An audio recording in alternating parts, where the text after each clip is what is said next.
ਝਾੜ ਮਿੱਟੀ ਤੇ ਤਾਂ ਸਾਲੇ ਹਿੱਲ ਵੀ ਨਹੀਂ ਹੁੰਦਾ। ਹਾਂ ਕੀ ਹੋਇਆ?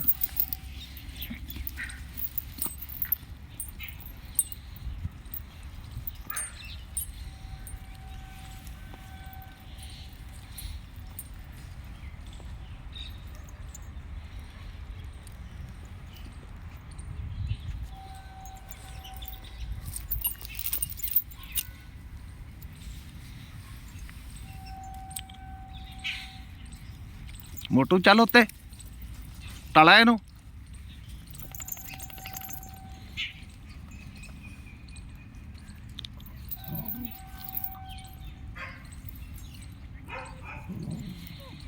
ਓਏ ਸ਼ਾਬਾਸ਼ ਸ਼ਾਬਾਸ਼। ਓਏ ਇਕੱਠੇ ਦੋ ਜਾਣੇ ਇੱਕ ਤੇ ਅਟੈਕ ਉਹ ਵੀ।